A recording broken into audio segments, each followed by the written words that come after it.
club with a comment, raise your hand, keep them up for me for a second. How's everybody?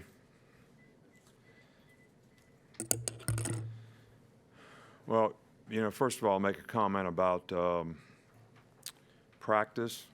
We did get to go outside a couple days, which was really good. The footing wasn't great, but the weather was pretty good. The field sort of got tore up so bad we thought we needed to go back inside. But preparation, continues to go well. We're going to move up practice tomorrow, practice a little earlier, so the players can get out of here and actually take, 3-day break before we depart for Miami on the 24th, early in the morning, and we'll practice down there. So, I think practice is going well. We're getting what we need to get out of practice. And I know this is tough on the players when you practice this many days in a row, but when we've done it where we spread it out more so they get rest in between, that just kind of grinds on you mentally. So they've had a good attitude about it, and we've done a pretty good job in terms of the coaches being able to get some of the implementation that we need to get ready for this game. Oklahoma, obviously, like we talked about before, is a really challenging team in a lot of ways.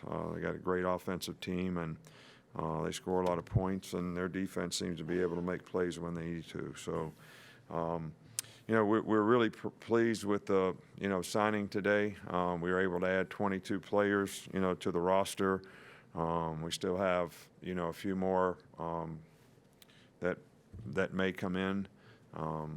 We do have some additional numbers that we can take guys, so, don't do your calculations and scare off everybody else that we're going to recruit for February, because we do have spots left, and there are good players out there that we're very much interested in and are interested in us. But I think our staff, coaches did a really good job. Recruiting cycle goes over a long period of time, and we got a lot of great relationships with a lot of really good players. I think we satisfied a lot of needs on our team, and I think that you never know. I always talk about this. Exactly how guys are going to develop, what their mindset's going to be, and actually if they turn out to be everything that you want them to, just like when you buy a puppy dog, just because he has big feet don't mean he's going to be the biggest dog in the neighborhood. So we know that we're happy with the guys that we got, and we want to help them develop, but I think we did a good job early on of developing relationships with a lot of good players. Coach, we'll start over here on the right. I know the early signing period isn't your favorite thing in the world, but do you feel like you guys have found a way to make it work to your advantage in some ways? Well, look, if it's better for the players, I'm good with it. We play in the SEC championship game. We lose a week of recruiting. We only have 2 weeks on the road. We're playing in the playoffs. We're trying to get ready for a game. We're practicing today, and it's signing date. We practiced yesterday. It's the day before signing date. As predicted, this is becoming the signing date, just like we all predicted when they made an early signing date. It's not an early signing date. It's the signing date. It's when more and more players are signing. So it accelerates the recruiting cycle. You got more guys visiting in the season. We have such great things here at Alabama. We'd love it. We love it when people visit when we don't have a game. We want them to come to a game, but we want them to develop relationships with people academically, people who are going to help them develop and be successful as people, character, attitude, thoughts, habits, priorities, career development. There's a lot of things that we try to do to create value for players that when people visit during the season, it's really hard to get those relationships. But it is what it is, and we're trying to make it work the best we can. What did you learn from last year with the first time doing the early signing period that you were able to apply to this season with the second early signing? Well, I think we figured out that you need to get ahead on more players, that more and more players are going to make this their signing date. So you got to start the process earlier. You got to, get more players in here earlier. You got to develop relationships with them. So I think that's what we did a little better. I think last year we sort of tried to save more spots for guys that that didn't sign early, and then, you know, with all the coaching turnover we had, we lost a lot of relationships with those guys, and I think it hurt us in the end. So, you know, this year we were probably a little more aggressive. Back to Cecil. Coach, you signed 2 quarterbacks in this class. You like signing 2. You've got one who's out working at practice. And can you give a comment on both Paul and Talia? Well, we were excited about both guys. I mean, you know, there's 2 really good quarterbacks here in the state. I mean, there's other good quarterbacks too, but we were happy with the 2 we got. They were both very productive. They got great character. They got a lot of potential. You know, Talia had a lot of success, led his team to the state finals. I know he was banged up at the end of the year and didn't work out, but had some great games where, you know, he led his team coming from behind. So we're excited about him. And, you know, Paul has been in a very successful program and been very productive and great character. And we're just happy that we got both guys here. I think that we should have at least 4 quarterbacks on scholarship. 5 is okay too. And, you know, we're kind of in the ballpark now. Philosophically, how do you decide when to go after players kind of outside the geographical region? And how important is some of that success from places like California and Hawaii into the program? Well, we've obviously had, you know, a lot of good players from a lot of different places. And, you know, once they get here, we never seem to look at their mailing address to, you know, figure out whether we're going to play them or not play them or how they're going to develop. That doesn't really have anything to do with it. It's all about who they are and how we try to manage and help them sort of develop. But, you know, I think we've done a pretty good job of, look, we have a system of evaluation that we use on players from, and it doesn't matter where they are. I mean, if they meet the criteria for what we're looking for at a position, and we have, you know, defined criteria that we're looking for at each position and critical factors that we look for. And when guys have them, we start recruiting them. And, you know, there's a lot of people that are interested in our program, and I think we have a program that's created a lot of value for a lot of players in the past because we have a very high graduation rate, the most players that graduate in 3.5 years of any school in the country. And we have, you know, a lot of guys that do extremely well career-wise, whether it's in the NFL or outside in other areas. So we do create a lot of value. We invest a lot in the players, and I think a lot of these guys recognize that, and that's why they're interested. All right, with Charlie. How much of a priority was it just to add a lot of depth on defense, especially along the defensive line and in the secondary?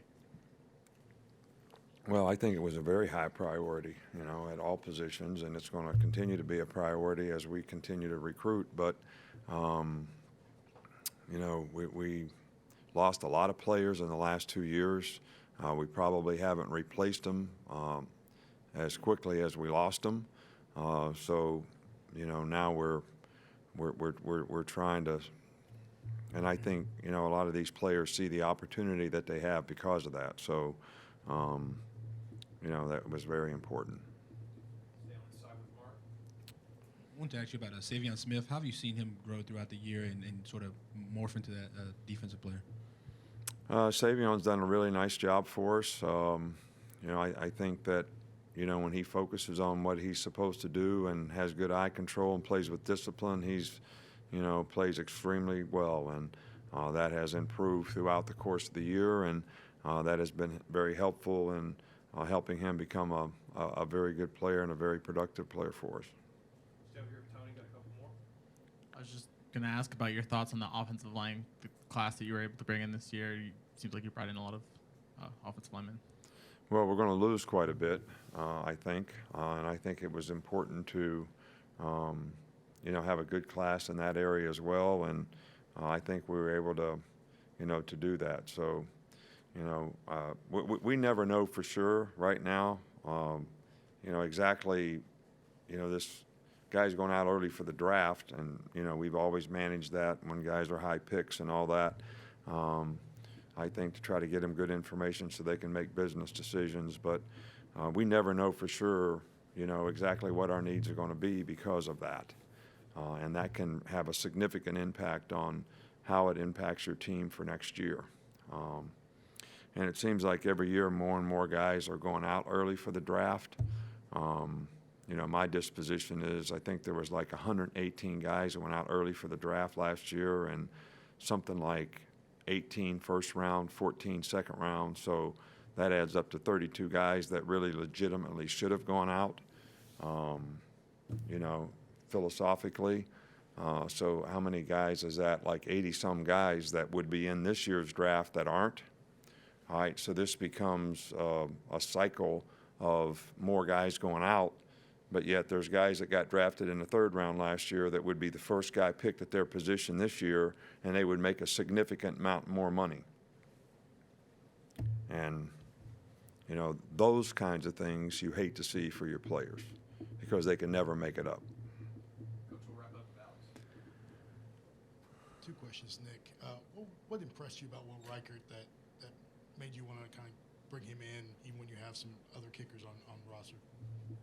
Well, I think the guy's a really talented guy. I mean, he's a really good person, hard worker, really good specialist in all regards. He can punt. He's a really good kicker.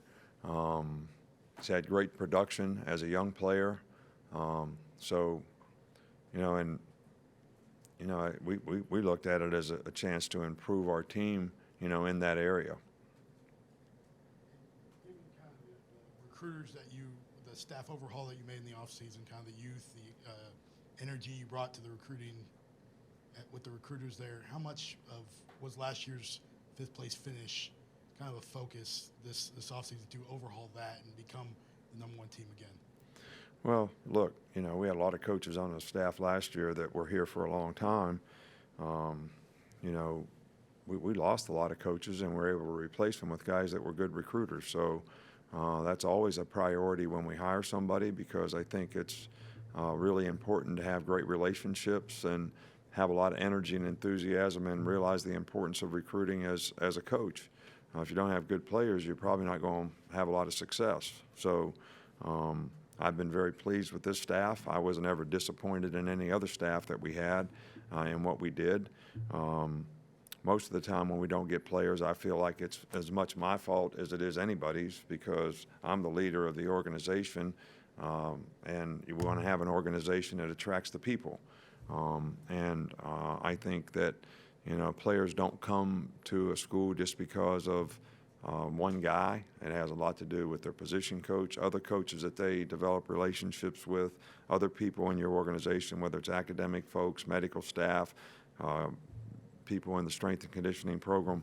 I mean, all these things I think are important to players and when it comes to their development. So all these people contribute, and everybody's got to realize the importance of recruiting. And I do think that our staff this year did a really, really good job to this point. All right, Coach. Thank you. All right, thank you. Oh, one other thing, I don't know, is this my last time? So I'll be sad till when? Until we get to Miami, until we land in Miami. Yeah. How many days is that? I don't know if I can survive. It's about 5 days. Okay. It'll be a struggle for you. Yeah, I will be. But I just want to wish everyone a very happy holiday, season. I mean, there's a lot of things that a lot of people do to make other people have a little cheer and happiness at this time of the year, regardless of how you choose to celebrate the holidays. But I know we have a lot of fans, a lot of people that support the program out there, a lot of you who certainly do a lot to reinforce, all that our players do and give them a lot of positive self-gratification for what they do. So I just want to wish everybody a very happy holiday season. So thank you.